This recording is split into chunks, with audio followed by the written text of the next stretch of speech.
Y'all. Y'all. Stop whatever you're doing right now and look at me. Latto just walked into the Breakfast Club this morning, sat down in that hot seat, crossed her legs, and confirmed what the entire internet has been whispering about for months. Every single bar on Give Me That. Every single syllable on Big Mama. Every single shot fired at a certain Bronx rapper who shall not be named yet. It was all about Cardi B. All of it. And baby, the way she said it. Calm. Cold. Almost bored. Like she had been holding this back for so long it didn't even hurt anymore. It just was. And I'm sitting here, mouth open, phone in my hand, because what nobody is talking about, and I mean nobody, is the one tiny detail in this whole mess that completely rewrites the story you think you know. There's a receipt floating around that everybody scrolled past. A timeline nobody bothered to line up. A text message thread that, if you read it back to back with the leaked phone call, changes the entire shape of this beef. So before I get into the bars, before I get into the apology, before I get into the part where Cardi tried to send Latto a Hermès bag like that was going to fix anything, you need to sit down. Because we are not doing a regular recap today.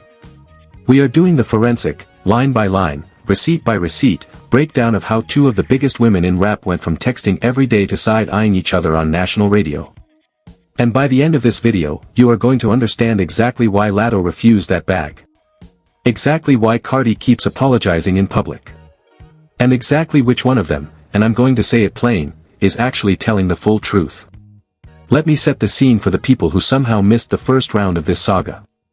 Months ago, before Latto's album dropped, before Give Me That was even a glimmer in the studio, Cardi B had a different problem on her hands. Her problem was Ice Spice. There was tension.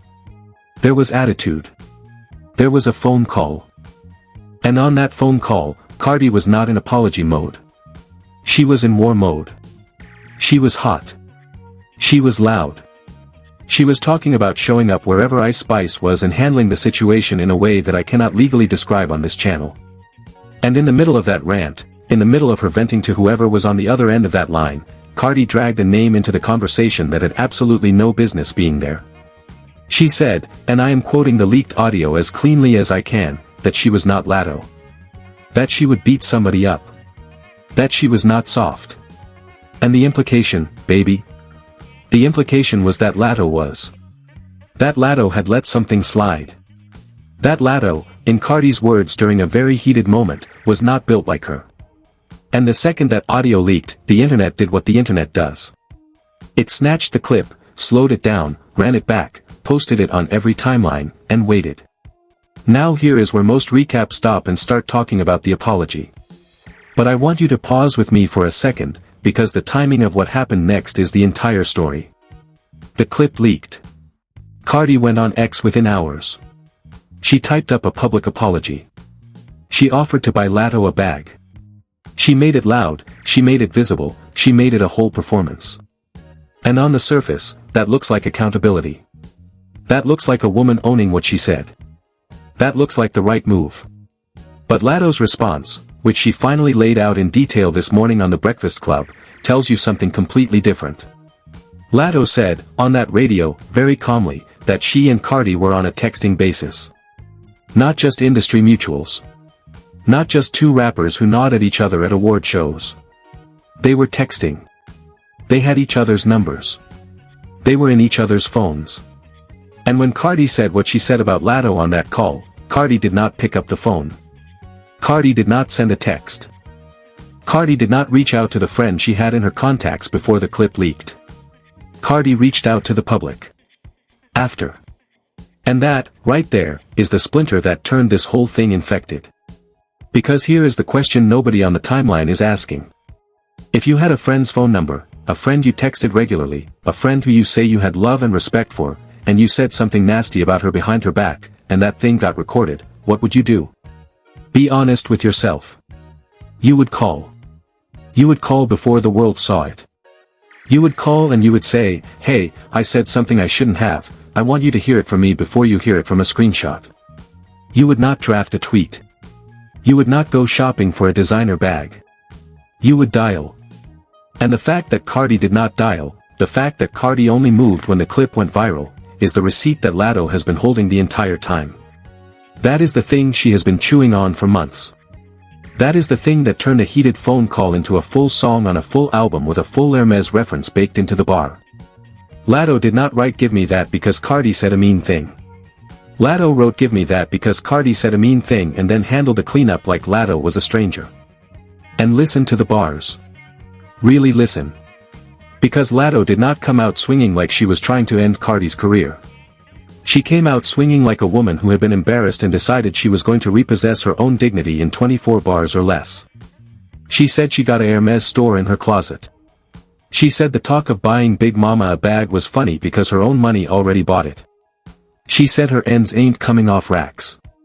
Big bank over here. Big facts. And then she dropped the line that should have been the headline on every blog. She said she wished AB would get in a booth. She said she was calling up Plaque Boy Max. And that, my friends, is not a diss for diss sake. That is a woman saying, you tried to make me look small in private, so I'm going to take up space in public, and if you have something else to say it on a track and we'll handle it like professionals. That bar is not anger. That bar is boundary setting set to a beat. When Charlamagne asked her, point blank, was that about Cardi, Latto did not flinch. She said yeah. It was about Cardi. And then she said the part that I want every single person watching to write down somewhere, because it applies to every friendship you have ever had. She said she is pregnant. Her emotions are high. She is seeing herself called names all over the internet. And the person who put that wind in those sails was someone she looked at as a friend. Not a peer. Not a rival. A friend. She said she understands the industry friendship piece, but they were on a texting basis. They had each other's numbers. And Cardi, in Latto's own words, tweeted to the world before she ever spoke to her personally. 2 months later, after the dust started to settle, Cardi finally did text. And by that time, Latto said, that ain't even my today thinking anymore. I'm not on that no more. I spoke to your sister. I am open to a conversation, eventually, in exchange for that. But the taste in her mouth? Still bad. Still bitter. Still there. And within hours, and I do mean within hours of that Breakfast Club clip going up, Cardi B was back on the timeline. She did not duck. She did not delegate. She typed up a long, careful, almost surgical response. She said she understood exactly how Latto felt and that was exactly why she chose to apologize publicly, because the disrespect itself became public. She said on the call, she didn't even mean to call Latto that. She didn't mean any harm. She said there is a difference between what she said and what she meant. What she could have said, in her own words now, was that Latto had been too forgiving and gave too much mercy in a situation. But it was a heated conversation. She let her mouth get the best of her. When the call leaked, she was 8 months pregnant. She had just dropped an album. She was overwhelmed. She was emotional. None of it, she said, is an excuse for what came out of her mouth. But it is the context for where her head was when it came out. She said she genuinely felt bad about what happened. She made multiple attempts to connect, through Latto's manager, through Latto's sister, through a direct text. She said she takes full responsibility. She said she always had love and respect for her. She said she always wanted to make it right. But, and this is the line that you need to underline 3 times, making it right looks different for both of us. I wanted to connect with you. You wanted to address it on your album. And that, right there, is the most mature sentence either one of these women has put into the public record about this whole situation.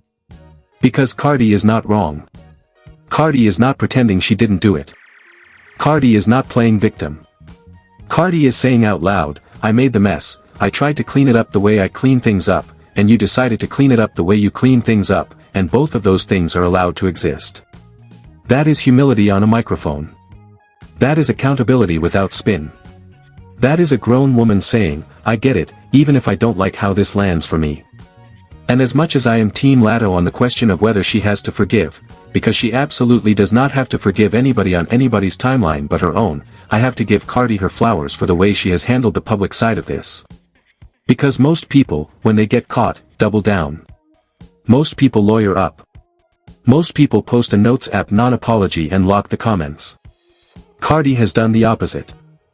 Every single time this story comes back around, she has gotten on the keyboard, sat with the discomfort, and said the same thing in a different way. I messed up. I am sorry. I want to make it right.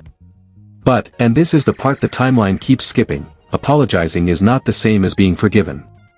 And owning it in public is not the same as repairing it. Cardi can keep being humble in apologies on X for the next 20 years. That does not obligate Latto to pick up the phone. That does not erase the 8 months Latto sat with a clip of her friend calling her soft in front of the world. That does not undo the fact that the first time Latto heard the apology, it was on a screen, not from a number she already had saved. So when the internet looks at Latto and says, "Girl, just take the bag, just take the call, just take the meeting, just take the truce," what the internet is really saying is, prioritize the optics over your own peace. And Latto, very clearly, has decided that her peace is not for sale today. Maybe not next year. Maybe never. And that, also, is allowed. Now let me put a pin in the apology and pull on a thread that nobody on the gossip side of this story has tugged hard enough. Because there is a quieter receipt in this whole timeline that, once you see it, you cannot unsee. Think about when Cardi made that call about Ice Spice. Think about what was going on in Cardi's life at the exact moment her mouth ran ahead of her brain. She was, in her own words, 8 months pregnant. She had just delivered a full album to the world. She was carrying the weight of being one of the most scrutinized women in music while literally carrying a baby. That is not an excuse. She has said so herself. But it is a window. And if you peek through that window, what you see is a woman in the middle of a hormonal, professional, emotional pressure cooker, venting to someone she trusted, about somebody else, and accidentally splashing a third person, Latto, with the runoff. That is what the call really was. It was not a coordinated diss. It was not a plot. It was a vent that got recorded. And recorded vents have a way of becoming public dossiers without the venter's permission. So when Cardi keeps using language like, "I let my mouth get the best of me," she is not making it up. She is describing a very specific kind of moment that most of us, if we are honest, have had at least once. The difference is, when most of us mess up like that, the only audience is the person on the other end of the phone. When Cardi messes up like that, the audience is the entire internet, with rewind buttons. But understanding why Cardi said it does not heal Latto. And this is the thing I want the comments section to really sit in. Empathy for one party does not automatically equal a debt owed by the other. Latto can completely understand that Cardi was overwhelmed, hormonal, exhausted, emotionally on the edge, and still decide that what was said is unforgivable on her current timeline. Those two things are not in conflict. You are allowed to know somebody's reason and still not be ready to hand them a hug. You are allowed to know the why and still keep the boundary. That is the lesson that I think is hiding inside this whole story. Forgiveness is not a debt the wronged person owes the wrongdoer. It is a gift. And gifts can be given on the giver's schedule, in the giver's currency, with the giver's terms. Or they don't have to be given at all. And here is where my theory about this whole situation comes in, and I want you to tell me in the comments if I'm cooking or if I'm losing it. I do not think Cardi B's next album is going to be a counterstrike. I do not think Cardi is in the booth right now writing dart for dart. Everybody on the timeline is bracing for a war record. Everybody is expecting Cardi to come back with 16 bars of, "You talked about me, now I'm going to talk about you." I do not think that is what we are getting. I think, based on the way Cardi has handled every single public moment of this saga so far, that Cardi is going to put a song on that album that addresses this situation, and that song is going to be the most vulnerable thing she has ever recorded. I think she is going to make a record where she says, on a beat, the same things she has been saying in tweets. I messed up. I miss my friend. I wish we could rewind it. I do not think there is going to be a shot fired back. I think there is going to be a hand extended, again, in 4/4 time. And if I am right, that is going to be the most powerful counter-move in rap beef history. Because the only thing more devastating than a diss track is a peace offering on a hot beat. Watch. And let's talk about why Latto refusing the bag matters more than the bag itself. Because on the surface, it looks petty. It looks like, oh, you're going to turn down Hermès. You're going to turn down free luxury because your feelings are hurt. But that is not what happened. What happened is, Latto saw the bag for what it was. A symbol. An object meant to absorb a wound it had no business absorbing. Bags do not say I'm sorry. Bags say, I know I owe you, and I'm hoping the price tag does the talking for me. And Latto, who in her own words has a Hermès store in her closet, has no use for one more piece of leather that comes with somebody else's guilt attached. What Latto wanted, and what she said clearly this morning on the radio, was a phone call. Not a tweet. Not a designer bag. Not a public spectacle. A phone call. The most basic, most human, most low-budget thing two friends can do for each other. And Cardi, in the moment that mattered most, chose every other option except that one.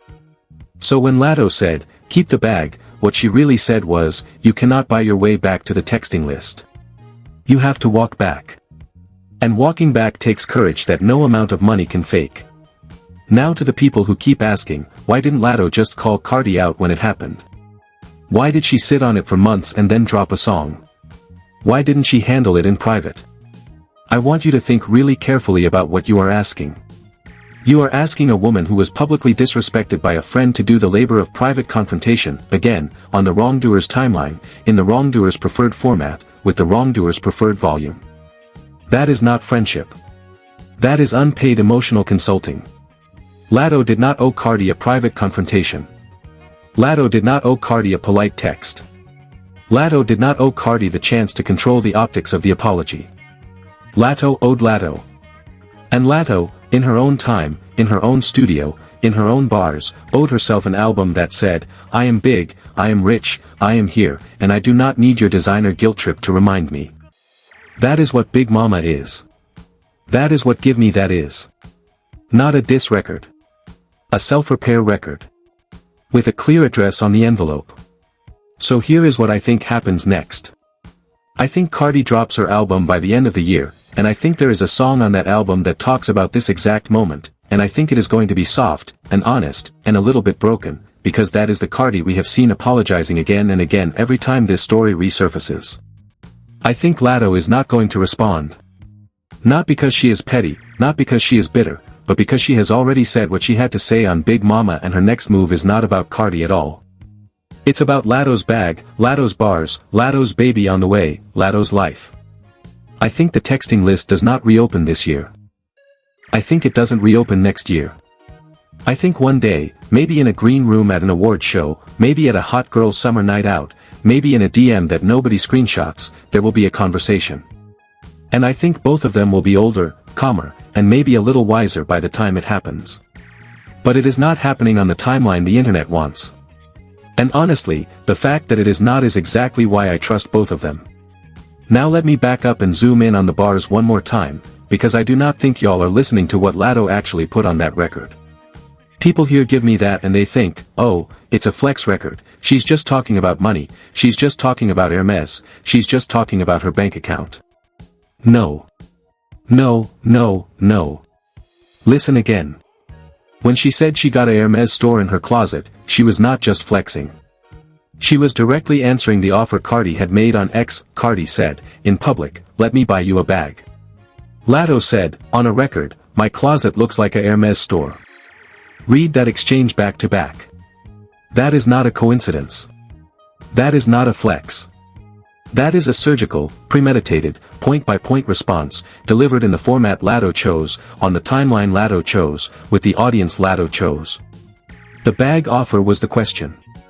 The bar was the answer. And the answer was, you cannot buy yourself out of this conversation, because the thing I needed from you was free, and you still wouldn't give it to me. That is what Hermès store in my closet really translates to. It is 6 syllables of, you do not understand what I actually wanted from you. And what she actually wanted, again and again, was the phone call. Then she said, like my ends ain't already bought it. Like my ends ain't coming off racks. Big bank over here. Big facts. Now in any other context, that's just a money brag. But in this context, in the context where the person she is responding to publicly offered to buy her a luxury good as an apology, those bars are something completely different. They are a denial of leverage. Cardi was not just offering a bag. Cardi, intentionally or not, was offering a transaction. Apology in exchange for object. Hurt feelings settled with a price tag. And Latto, in those bars, refused the transaction. She made it explicit. You do not have anything I need. You do not have leverage on me. I am already where you are. I cannot be paid out of my own anger. And then she pulled out the closer. Wish AB would get in a booth. I'm calling up Plaque Boy Max translation. If you want to keep having this conversation, take it to the studio. Take it to a beat. Take it to the format where the rules are the same for both of us. Not a tweet. Not a press release. Not a leak. A booth. And by saying that, she did something very smart. She offered Cardi a dignified exit ramp. She basically said, if you have something else to say it on a record. We are both rappers. Settle it the way rappers settle it. Or don't say it at all. And the response from Cardi, you have to admit, was the only correct one. She did not go into the booth. She did not throw a bar back. She did not match the energy. She did the one thing Latto's record could not predict. She got humble. Again. In public. Again. And in doing that, she actually did something that I have not seen a single person give her credit for. She broke the cycle. Because in rap, the way these things normally go, is somebody disses you, you diss back, the fans pick sides, the streaming numbers go up, both careers get a little boost, everybody wins except the actual relationship that started the whole thing. Cardi could have played that game. Cardi knows how to play that game. Cardi has won that game before. And she chose, instead, to lose the game on purpose. Because winning the diss war would have meant losing Latto for good. And she is not willing to make that trade. That, to me, is the part of this story that should be getting a lot more airtime than it is getting.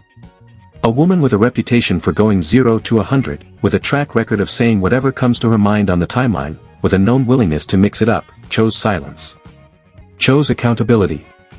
Chose to let the L stand. That is character. That is growth. Whether or not Latto ever picks up the phone, that is character.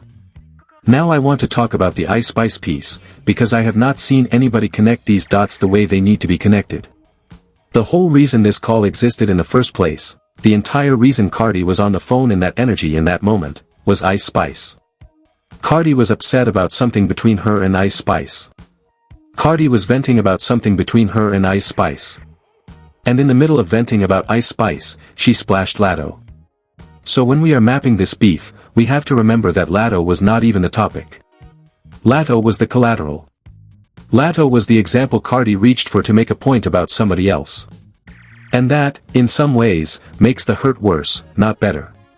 Because if Cardi had been directly mad at Latto, at least Latto would know where she stood. At least there would be a clear conflict to address. But to find out, through a leaked recording, that you got dragged into somebody else's beef as the punchline? That you were used as a measuring stick to talk down somebody you may or may not have liked. That is a different kind of sting. That is the sting of, I wasn't even in your problem and you put me in your problem. And the more I sit with the timeline, the more I think that is the part Latto really has not been able to let go of. She wasn't even on the call's main agenda. She was a footnote. A throwaway. A comparative example. And nobody wants to find out they are somebody's footnote, especially not from the internet. And let me tell you something about the way Latto carried herself in that Breakfast Club interview, because the energy she brought is so important to understanding where her head is. She was not heated. She was not yelling. She was not throwing chairs.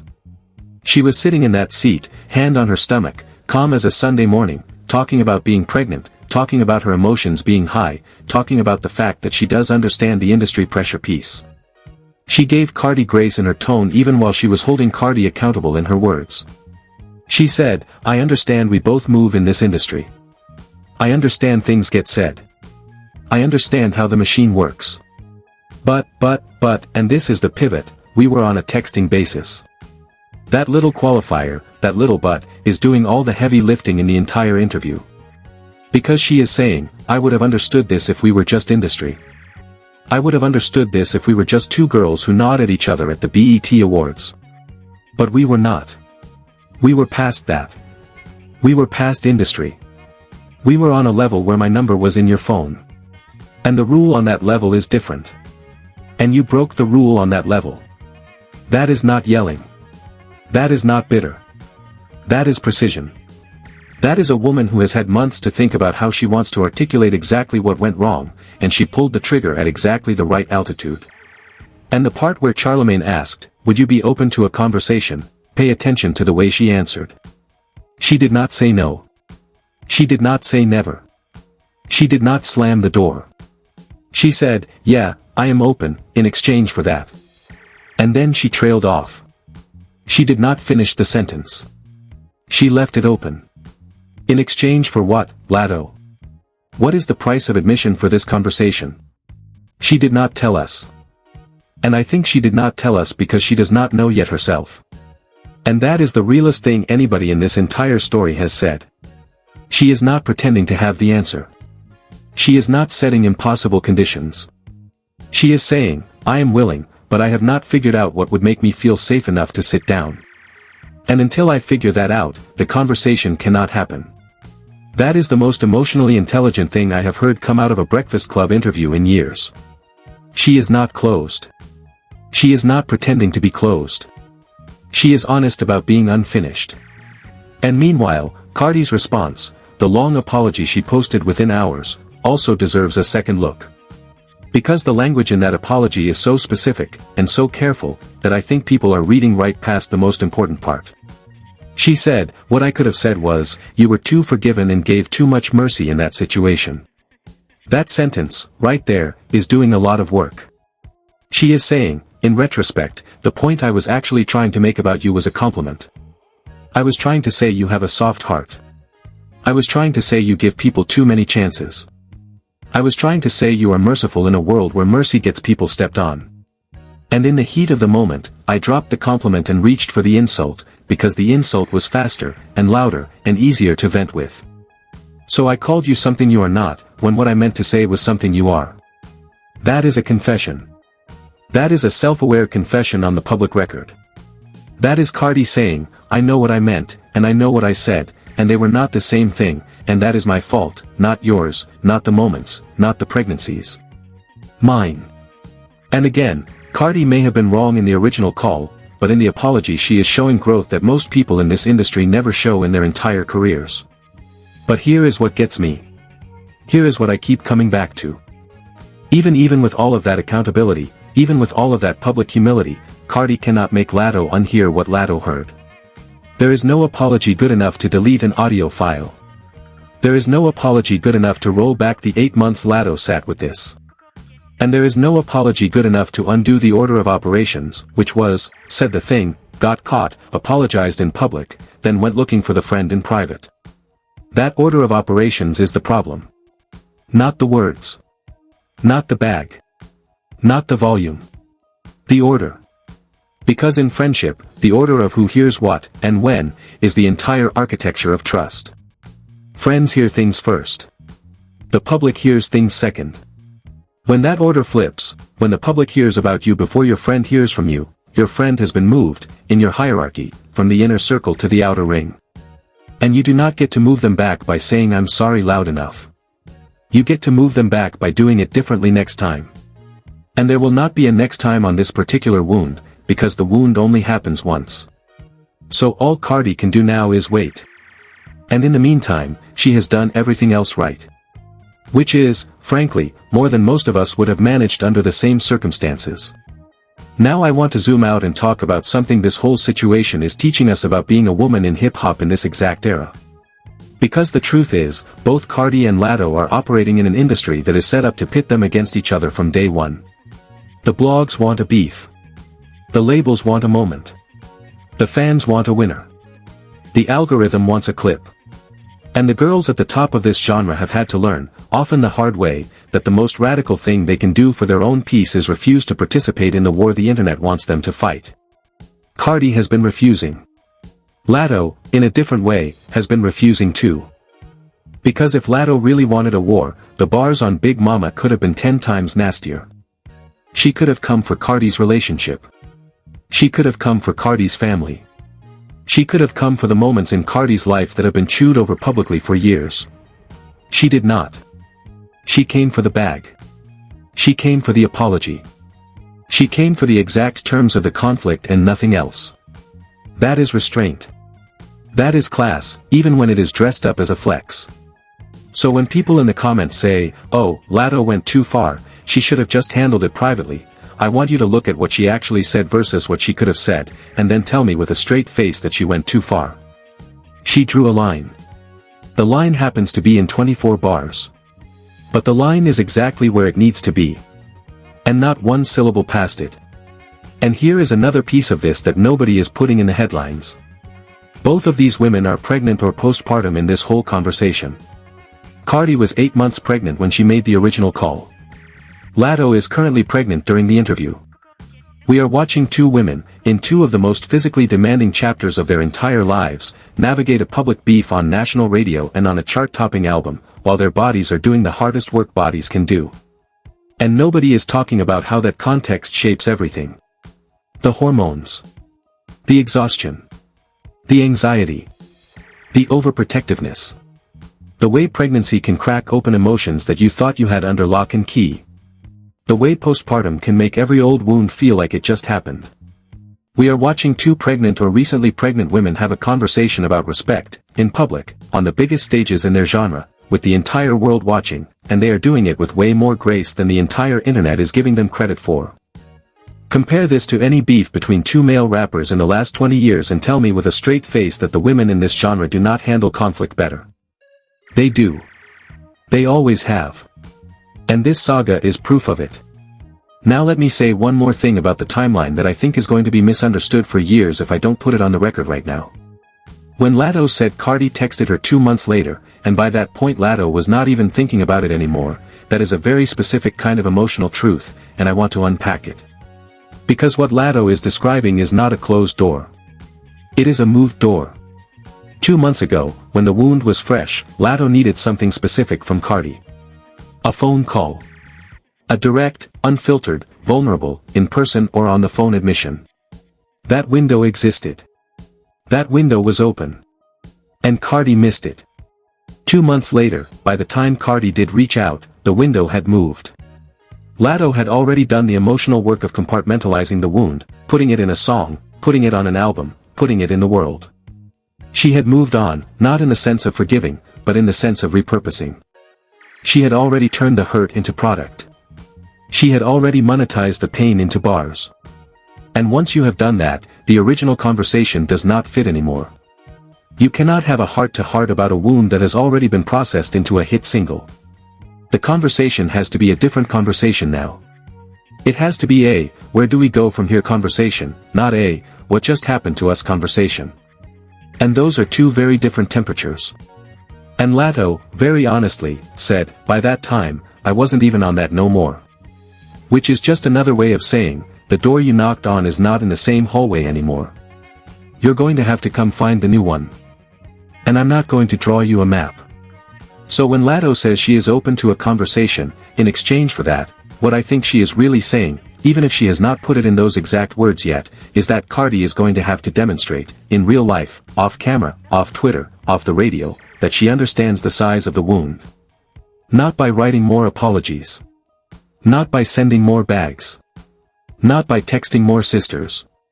By doing the slow, awkward, unsexy work of being available, being patient, being present, and being quiet about it. And that kind of repair cannot be performed. That kind of repair cannot be screenshotted. That kind of repair has to be lived. And the second any of it leaks back into the public, the second any of it becomes content, Latto is going to know it was a performance, and the door is going to close, this time for real. Cardi knows this. I think that is part of why she has been so careful. She knows the next move has to be invisible. And in an industry built on visibility, that is the hardest move there is. And to everybody in the comments who keeps saying, this is just two rappers doing rapper stuff, it doesn't matter, who cares, I want you to think about the kind of friendships you have in your real life. Not industry friendships. Real friendships. Think about the last time somebody close to you said something about you that you weren't supposed to hear. Think about how you found out. Think about how long it took them to come to you. Think about what you needed from them that they didn't give. And think about how long it took for the wound to either heal or harden into something else. Because that is what we are watching happen in real time, just at a much louder volume. Latto and Cardi are not having a celebrity beef. They are having a friendship breakup. With paparazzi. And every single one of us who has ever had to walk away from somebody we used to text every day understands exactly what Latto means when she says, "The taste is still bad in my mouth." You understand it. I understand it. We all understand it. The difference is, when we go through it, we get to do it on our couch, with our therapist, with our two best friends, in private. They are doing it on the Breakfast Club. With a producer in the booth. And a camera in their face. And the whole genre watching to see who blinks first. So my final word on this, and then I am going to let y'all loose in the comments, is this. Be patient with both of them. Be patient with Cardi for not being able to magically unsay what she said. Be patient with Latto for not being able to magically unhear what she heard. Be patient with the timeline of human repair, which moves at the speed of feelings, not the speed of news cycles. And be patient with yourself, because if there is a Latto in your life right now, somebody you owe a real conversation to, you might want to make that phone call before this video ends. And if there is a Cardi in your life right now, somebody who hurt you and is trying, in their own clumsy way, to make it right, you do not owe them speed, and you do not owe them forgiveness on demand, but you do owe yourself an honest answer about what would actually make you feel whole again. Maybe it's a conversation. Maybe it's an apology in a specific format. Maybe it's just time. Whatever the answer is, name it. Out loud. To yourself first. To them next. Because the only way out of this kind of wound is through, and through always starts with a sentence somebody is too scared to say out loud. Drop your verdict, drop your story, drop your hot take down below. Tell me if you think Latto is going to ever pick up that phone. Tell me if you think Cardi's next album is going to have the apology song I am predicting. Tell me whose side you are on, or if, like me, you are just on the side of these two women working it out, in their time, on their terms. And while you are down there, do me a favor. Hit subscribe. Hit the bell. Share this with the friend you usually text gossip to. Because we are going to be back here, breaking this down, every single time a new chapter drops. And trust me, there are more chapters coming. I love y'all. I'll see you in the next one. Bye.